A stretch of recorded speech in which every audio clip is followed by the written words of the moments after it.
Hello दोस्तों, मैं सिमानी मुक्कू। वैसे तो मैं किस्से, कहानी और उपन्यास लिखती हूँ। बस अपने इसी कलेक्शन से लेकर आई हूँ आप सभी के लिए अपना पहला उपन्यास देवदासी। आइए बढ़ते हैं देवदासी के अगले चैप्टर की तरफ। देवदासी चैप्टर 50। नीलवेणी कोमा से बाहर आकर कमरे को तहस नहस कर फिर से अचेतन अवस्था में जा चुकी थी। उसे बेहोशी का इंजेक्शन लगाया गया था। फिर से कमरे में नीरव शांति पसर गई थी, सिवाय मशीनों के शोर के। सभी नीलवेणी को, उसके बेजान शरीर को ताके जा रहे थे। सभी अपने दिमाग में कुछ न कुछ सोच रहे थे। सारी मशीनरी के तार नीलवेणी के शरीर से जोड़ने के बाद नर्स राहत की सांस लेती है और पास ही पड़े स्टूल पर बैठ जाती है। कार्तिकेय लक्ष्मी समेत सभी से कहता है, चलिए अब हम सभी घर चलते हैं। अब तो पूरी रात नीलवेणी को होश नहीं आने वाला। नीलवेणी को इस तरह से देख लक्ष्मी का चेहरा पिलपिला हो गया है। उसकी इच्छा नहीं थी जाने की। अभी इतना सब कुछ होने के बाद भी अब भी उसी के पास बैठना चाहती थी, जो कि कार्तिकेय उसके हाव भाव से समझ चुका था। मूर्ति लक्ष्मी के पास आकर उसके कंधे पर हाथ रख देता है। लक्ष्मी, कार्तिकेय सही कह रहा है, यहाँ रुकने का कोई तुक नहीं बनता। अब हमें घर ही चले जाना चाहिए। देखो, वैसे भी बहुत सब थक चुके हैं और तुम्हारी खुद की हालत भी तो ठीक नहीं है। वैसे भी तुम्हारी अक्का को बेहोशी का इंजेक्शन दिया है, अब वो होश में नहीं आने वाली। तो समझदारी यही होगी कि हम सभी घर जाकर आराम करें, सुबह फिर से लौट आएंगे। तो तुम बैठना कल पूरा दिन अपनी अक्का के पास जी भर के। और आखिर काफ़ी मान मनोबल के बाद लक्ष्मी घर जाने के लिए राज़ी हुई। लक्ष्मी नीलवेणी के पास जाकर उसके ब्लैंकेट उड़ा देती है। कल का आने वाला दिन बहुत सारे तर्क वितर्क के साथ जुड़ा हुआ था, क्योंकि कल नीलवेणी या तो उन्हें पहचान पाती या तो कुछ और भी हो सकता था। सभी के दिमाग में अलग अलग तरीके से यही सोच चल रही थी। एक खुशी थी पर एक डर भी था आने वाले कल में, जो कि सभी के मन को कचोट रहा था। चारों रूम से निकलकर अस्पताल के गलियारे से होते हुए अपनी गाड़ी में आकर बैठ गए। तभी जैसे तैसे कर घर पहुंचते हैं। सभी थके हारे घर पहुंचते हैं। अब खाना बनाने की किसी में हिम्मत नहीं थी। मूर्ति ने रास्ते से ही खाना पैक कर लिया था, जो कि सभी ने मिलकर खाया। मन तो नहीं था, पर इस शरीर को यंत्रवत चलाने के लिए ऊर्जा देना भी तो आवश्यक था। सभी फ्रेश होने के बाद अपने कमरे में नींद की आगोश में बहुत ही जल्द चले गए। अगले दिन सभी को उठने में कुछ देर हो गई। अरुणोदय हो चुका था। सबसे पहले आज लक्ष्मी उठी। देर होने के चक्कर में उसने जल्दी जल्दी अपनी दिनचर्या पूरी की और गर्मा गर्म नाश्ता भी तैयार किया। पर अभी तक राधा अम्मा जगी नहीं थी। लक्ष्मी को ऐसा लगा कल का गुजरा हुआ दिन काफ़ी थकावट भरा होने की वजह से राधा अम्मा आराम कर रही होंगी, पर फिर भी उसका दिल नहीं माना। राधा अम्मा को एक बार फिर से उठाने के लिए कमरे में गई। राधा अम्मा, उठिए ना। लक्ष्मी पुकारते हुए नज़दीक गई, उन्हें अपने हाथों से हिलाने लगी। उठिए ना अम्मा। जब लक्ष्मी के हाथों को राधा अम्मा के शरीर का स्पर्श हुआ, लक्ष्मी को उनका शरीर कुछ गर्म लगा। लक्ष्मी ने अपनी हथेली को उल्टा कर राधा अम्मा के सर पर रख दिया। राधा अम्मा का सर बहुत ज़्यादा तप रहा था, साथ ही पूरा शरीर भी कोयले की भट्टी सा तप रहा था।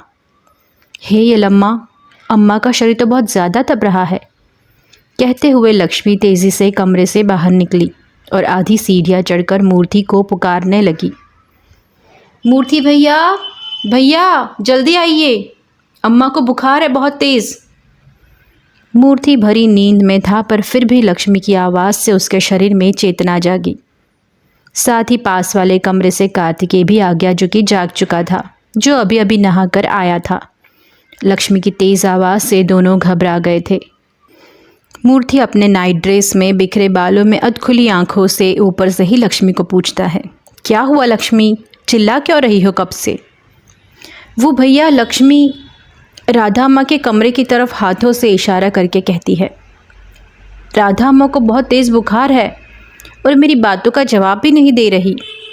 सुनते ही मूर्ति और कार्तिकेय दोनों दौड़कर नीचे उतरते हैं। मूर्ति सीढ़ियों के दो दो कदम एक साथ छलांग लगाकर उतरता है। कमरे में पहुंचते ही राधा अम्मा को हिलाता है। अम्मा, अम्मा, गालों पर हल्के हल्के थपकियां देता है। उठो अम्मा। राधा अम्मा अधखुली आंखों से उसे देखती है और बामुश्किल से बोल पाती है, बच्चे, तबीयत ठीक नहीं लग रही, उठा भी नहीं जा रहा मुझसे, शरीर का कण कण टूट रहा है। पीछे से कार्तिकेय आकर तुरंत राधा अम्मा के मुंह में बुखार नापने के लिए थर्मोमीटर रख देता है। 1 मिनट के बाद चेक करने पर बुखार 104 डिग्री निकलता है, जो कि बहुत ज़्यादा था। मूर्ति तुरंत अपना फ़ोन निकाल कर अपने फैमिली डॉक्टर से घर आने की बात करता है। कुछ देर बाद डॉक्टर घर आकर राधा अम्मा की जांच करके उन्हें दवाइयाँ दे देते हैं। डरने की बात नहीं है मूर्ति, आपने जो कल की हिस्ट्री बताई है उसी की वजह से आज इन्हें बुखार आया है। कुछ दवाइयाँ जो मैंने लिख कर दी है बस वो उन्हें शुरू करिए, धीरे धीरे सब ठीक हो जाएगा। 2-4 दिन लगेंगे, she will recover soon, don't worry young man. मूर्ति के एक बाजू को थपकी देते हुए डॉक्टर मुस्कुरा कर निकल जाते हैं। मूर्ति अपना सर पकड़कर डाइनिंग टेबल पर बैठ जाता है। क्या भाई, सारी मुसीबतों को एक साथ ही आना था। ये तो अच्छा है अम्मा को सिर्फ बुखार ही है। कोई बात नहीं मूर्ति, सिर्फ बुखार ही तो है, मौसी ठीक हो जाएंगी। कार्तिकेय दिलासा देते हुए मूर्ति की पीठ को ज़ोर से थपथपाते हुए उसके पास जाकर बैठता है। मूर्ति का फ़ोन लेकर मेडिकल स्टोर से दवाई मंगवा लेता है। लक्ष्मी भी झट से रसोई घर में जाकर नाश्ता और कॉफ़ी लेकर राधा अम्मा के कमरे में चली जाती है।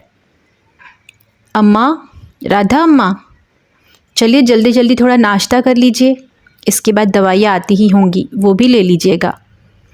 नहीं लक्ष्मी, बिल्कुल भी निवाला गले के नीचे नहीं उतरेगा। कोई बात नहीं राधा अम्मा, मैं अपने हाथों से आपको खिला देती हूँ, जितना आपका मन हो उतना खा लीजिएगा। बहुत ज़िद्दी हो लक्ष्मी तुम, मानोगी नहीं क्यों? लक्ष्मी अपने हाथों का सहारा देकर राधा अम्मा को पीठ के पीछे से तकिए का आधार देकर बिठा देती है बेड पर, और चेहरे पर मुस्कान लिए एक एक निवाला लक्ष्मी अपने हाथों से खिला रही थी। बेमन से ही सही, आखिर राधा अम्मा ने लक्ष्मी के ज़िद पर कुछ निवाले गले के नीचे उतारे। वही कुछ ही देर में दवाइयाँ आ गई। मूर्ति ने अपनी अम्मा को अपने हाथों से दवाइयाँ खिलाई। दवाइयाँ खाने के बाद राधा अम्मा उन तीनों से कहती हैं, बच्चों तुम लोग अस्पताल चले जाओ, मैं यहाँ देख लूँगी। अब दवाई भी खाई है ना, तो ठीक हो जाऊँगी दोपहर तक। जाओ ज़रा नीलवेणी को भी देखो, वहाँ बेचारी पता नहीं किस हाल में है। नहीं अम्मा, मैं नहीं जाऊँगा। कार्तिकेय, लक्ष्मी तुम दोनों चले जाओ, मैं यहाँ अम्मा के पास रुकूँगा। नहीं मूर्ति, कहा न मैंने, अब मैं थोड़ा बेहतर महसूस कर रही हूँ, बगल वाली राव आंटी को भी बुला लूँगी अपने पास बैठने के लिए। ठीक है अम्मा, चले जाते हैं हम लोग। मूर्ति ने अपने सिर को खुजलाते हुए कमरे से निकलकर सीधा नहाने चला गया। कुछ ही देर में तीनों तैयार होकर बिना वक्त गंवाए अस्पताल जाने के लिए निकल जाते हैं, क्योंकि लक्ष्मी सुबह से ही बेचैन थी नीलवेणी से मिलने के लिए, पर संकोच के मारे बेचारी बोल नहीं पा रही थी, क्योंकि राधा अम्मा की तबीयत भी खराब हो गई थी। पर राधा अम्मा खुद ही समझ गई थी, बेचारी लक्ष्मी इसी दिन का तो इंतज़ार कर रही थी कब से। इसलिए समझदारी से उन्होंने तीनों को अस्पताल जाने के लिए राज़ी कर लिया। तीनों नाश्ता और कॉफ़ी निपटाने के बाद सीधे अस्पताल के लिए निकल गए। लक्ष्मी ने राव आंटी को राधा अम्मा के पास बैठने के लिए बुला लिया था। अस्पताल पहुंचते ही काउंटर पर रिसेप्शनिस्ट ने उन्हें रोक लिया। कुछ ज़रूरी पेपर साइन करने के लिए बाकी पड़े थे, सो कार्तिकेय और लक्ष्मी वहीं रुक गए। भाई तो यहाँ पेपर वर्क ख़त्म कर, तब तक मैं जाता हूँ नीलवेणी को देखने। आखिर जाकर देखूँ तो सही अंदर का मौसम कैसा है। और मूर्ति अपनी बत्ती सी दिखाकर कमरे की तरफ चला गया। करीबन 15 मिनट के बाद कार्तिकेय और लक्ष्मी कमरे में प्रवेश करते हैं और नीलवेणी को अपने बेड पर बैठा पाते हैं, जो इन दोनों को बड़ी बड़ी आंखों से घूरे जा रही थी। नीलवेणी को इस तरह बैठा देख लक्ष्मी तेज़ी से लपक कर अपनी अक्का के पास जाकर उसके गले से लिपट जाती है और अपने आप ही अश्रु की धाराएं बह निकलती है। अक्का कहते हुए लक्ष्मी का गला भर आया। कार्तिकेय भी बेड के पास आ जाता है। मूर्ति वहीं सोफे पर बैठा आराम फरमा रहा था। अचानक नीलवेणी ने लिपटी हुई लक्ष्मी को उसके कंधों से पकड़कर अपने शरीर से परे कर दिया। लक्ष्मी को अजीब नज़रों से देखने लग गई। लक्ष्मी अपनी अक्का के ऐसे बर्ताव और हाव भाव से बहुत ही ज़्यादा हैरान हो गई। नीलवेणी ने लक्ष्मी को बेड से झटक दिया। लक्ष्मी तुरंत बेड से खड़ी हो गई।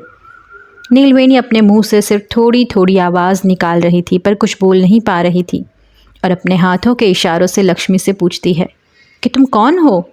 मैं तुम्हें नहीं जानती और मुझे इस तरह से गले क्यों लगा रही हो? और बाकी सभी की तरफ उंगलियों से इशारा करके पूछ रही थी ये सब कौन है? और अपनी बेड की तरफ और खुद की तरफ इशारा करती है मैं यहाँ क्या कर रही हूँ? मैं कौन हूँ? बस गले से सिर्फ आवाज़ निकाल कर बिना शब्द उच्चारण के उंगलियों के इशारे के सहारे सारे सवाल एक साथ पूछ रही थी। कार्तिकेय और लक्ष्मी अवाक से चेहरे पर प्रश्न चिन्ह लिए मूर्ति को देखने लग गए। मूर्ति भी उनके इन सवालिया निगाहों के उत्तर में अपने मुंह को बिचका देता है और अपने दोनों हाथों को हवा में उल्टे कर देता है। उसके कहने का अर्थ था मैं भी कुछ नहीं जानता इसके बारे में। नर्स भी कमरे में मौजूद नहीं थी। मूर्ति के कमरे में आने के बाद वो जा चुकी थी। देवदासी चैप्टर 51। कार्तिकेय और लक्ष्मी रिसेप्शन पर अपना पेपर वर्क ख़त्म करने के बाद नीलवेणी के कमरे में पहुंचते हैं। नीलवेणी होश में आते हुए अपने बेड पर बैठी हुई थी। यह देखकर लक्ष्मी भाव विभोर होते हुए नीलवेणी से गले लग जाती है, पर नीलवेणी किसी को नहीं पहचानती। दोनों मूर्ति के पास जाकर बैठते हैं। लक्ष्मी बड़ी बेचैनी से मूर्ति से कहती है भैया, अक्का तो हमें पहचान ही नहीं रही, अब क्या होगा? शायद उनकी याददाश्त चली गई है। तभी कार्तिकेय सांत्वना के सुर में कहता है लक्ष्मी देखो, डॉक्टर ने तो पहले ही हमसे कहा था कि कुछ भी हो सकता है, या वो हमें पहचान पाएगी या नहीं, पर ये सिर्फ कुछ वक्त के लिए ही रहेगा, हमेशा ऐसा नहीं रहेगा। तुम चिंता मत करो और थोड़ा धीरज रखो। कार्तिकेय की सांत्वना से लक्ष्मी के हाव भाव में कोई फर्क नहीं आया। उसका चेहरा चिंतित मालूम हुआ। नीलवेणी इन तीनों को बड़ी अजीब नज़रों से देख रही थी और धीरे धीरे एकाएक उसके होठों पर मुस्कान पसर गई और मुस्कान हंसी में बदल गई और हंसी ठहाके में।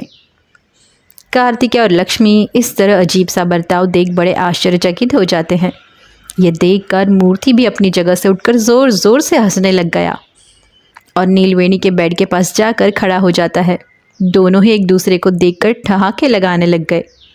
उन दोनों का अजीब सा बर्ताव कुछ क्षण के लिए लक्ष्मी की समझ से बाहर था, पर कार्तिकेय दूसरे ही क्षण पर सब कुछ समझ जाता है।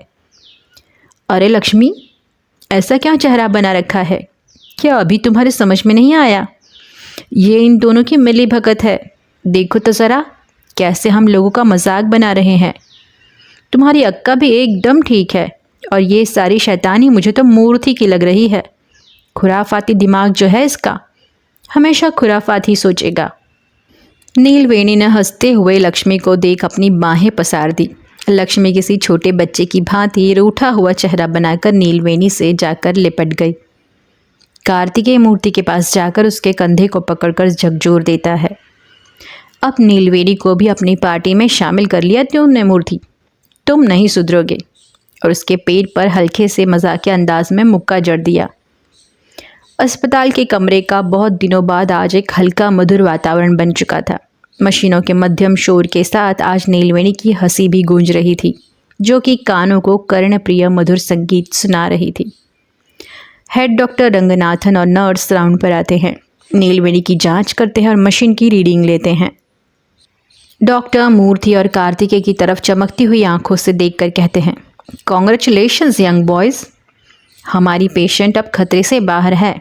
बस कुछ दिन और घाव भर जाए, उसके बाद हम डिस्चार्ज कर देंगे। तभी उत्तर देते हुए कार्तिकेय कहता है थैंक यू तो हमें आपको बोलना चाहिए। You are being a god to us. ये सब आपकी ट्रीटमेंट का ही असर है sir, so please accept our thanks. Be always been thankful you doctor Ranganathan. It's okay gentleman. कहते हुए डॉक्टर रंगनाथन नीलवेणी के पास जाते हैं और उसके सर पर हाथ रखते हुए कहते हैं कमाल तो इस बच्चे ने कर दिखाया है यंग बॉयज़। अगर जीने की इच्छा शक्ति ना होती तो हमारी ट्रीटमेंट भी कोई कारगर नहीं होती, शायद बहुत वक्त लग जाता। वो कहते हैं ना, यदि गॉड आपके साथ है तो दुनिया की कोई ताकत आपको जीने से रोक नहीं सकती। बस यही बात है यहाँ पर। नीलवेणी डॉक्टर के चेहरे को देखकर हल्के हल्के मुस्कुरा रही थी। चेहरा अभी भी उसका सफ़ेद हुआ पड़ा था, पर आंखों में उम्मीद जगी थी। जख्म भी भरने बाकी थे। डॉक्टर ने फिर से एक बार नीलवेणी के सर को सहलाया, नर्स को कुछ इंस्ट्रक्शन देते हुए जाते हुए मूर्ति और कार्तिकेय से हाथ मिलाया और बोले नीलवेणी की कंडीशन अभी बेहतर है पहले से। बस रेगुलर डाइट फॉलो कराओ, टाइम पर मेडिसिन प्रोवाइड कराइए। उसके बाद आगे क्या करना है फॉलोअप के लिए आते रहिएगा। You can come to my cabin, then I will brief you everything and how much time it will take let you know. Okay gentleman, take care. Kartik एक कंधे पर थपकाते हैं और नीलवेणी की तरफ देखकर विनीत मुस्कान से एंड यू टू नीलवेणी कहकर वहाँ से अगले पेशेंट को देखने चले गए। नीलवेणी ने भी डॉक्टर रंगनाथन को देखकर भरी पूरी लंबी सी मुस्कान दी। डॉक्टर के जाने के बाद लक्ष्मी वहीं अपने अक्का के पास बेड पर बैठ जाती है। कार्तिक और मूर्ति पास ही पड़े सोफे पर बैठ जाते हैं। नीलवेणी लक्ष्मी से पूछती है, अनंतनाग द्वारा उसके साथ हुए उत्पीड़न के बाद शहर के अस्पताल किस तरह से पहुंची, कैसे पहुंची? बहुत सारे सवाल नीलवेणी के मन में खड़े हुए थे जो उसने बारी बारी कर पूछ डाले।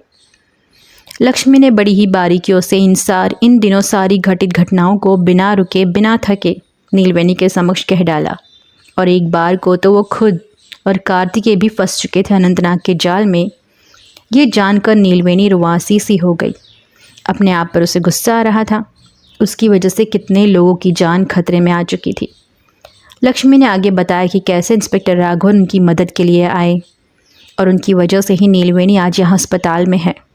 इंस्पेक्टर राघवन ने जिस तरह से नीलवेणी की ज़िंदगी बचाने की मदद की और अपनी जिम्मेदारियों का वहन करते हुए आज उनकी बदौलत इनाम रूपी ज़िंदगी जो कि उनकी कर्जदार है, ये सुनकर उसके मन में दृढ़ इच्छा हुई इंस्पेक्टर राघवन से एक बार मिलने की। तभी मूर्ति अचानक बोल पड़ता है, अरे लक्ष्मी, मेरा किस्सा भी सुनाओ भाई, मैं भी इसमें अहम किरदार हूँ। मैं नहीं होता तो आज तक तुम लोग वही पड़े होते अपने गांव कुंडलिगी में।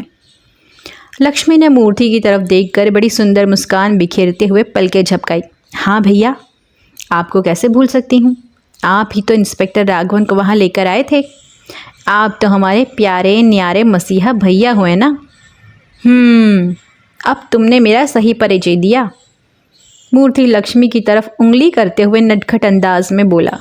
लक्ष्मी ने बात को आगे बढ़ाते हुए नीलवेणी की तरफ देखकर कहा, पता है आपको अक्का, गांव के सभी ज़मींदार और अनंतनाग भी अब जेल में हैं और हमारा कोर्ट में केस चल रहा है। ये सुनते ही नीलवेणी कुछ व्यथित सी हुई। उसकी नज़रें तुरंत कार्तिकेय के चेहरे को देख अनुमान लगाने लगी। कार्तिकेय भी नीलवेणी को एकटक देख रहा था, जो कि तुरंत समझ गया नीलवेणी क्या सोच रही है। नीलवेणी ने उसे देखकर तुरंत अपने दोनों हाथ जोड़कर बोली, क्षमा कीजिए छोटे मालिक, हम लोगों की वजह से आपको ये सब झेलना पड़ रहा है और आपके पिता के साथ जो कुछ भी हो रहा है उससे आपकी मनोस्थिति को मैं बहुत अच्छे से समझ पा रही हूँ कि आप पर क्या बीती होगी। कार्तिकेय उठकर तुरंत नीलवेणी के जुड़े हुए हाथों को अपने हाथों में ले लेता है। नहीं नहीं नीलवेणी जी, आप ये क्या कर रही हैं? दुख के पल आए ज़रूर थे मेरे जीवन में, पर वो अब जा चुके हैं। मैं अब ठीक हूँ। इसी तरह लक्ष्मी ने शुरू से लेकर अंत तक सारी घटना का विवरण नीलवेणी को दे दिया। आज रात लक्ष्मी ने अपने अक्का के पास ही रुकने का निर्णय लिया। वही मूर्ति और कार्तिकेय राधा अम्मा की देखभाल के लिए घर चले गए। आगे चलकर नीलवेणी और लक्ष्मी के जीवन में अब क्या घटित होने वाला है, जानने के लिए बने रहे मेरे उपन्यास देवदासी के साथ। धन्यवाद।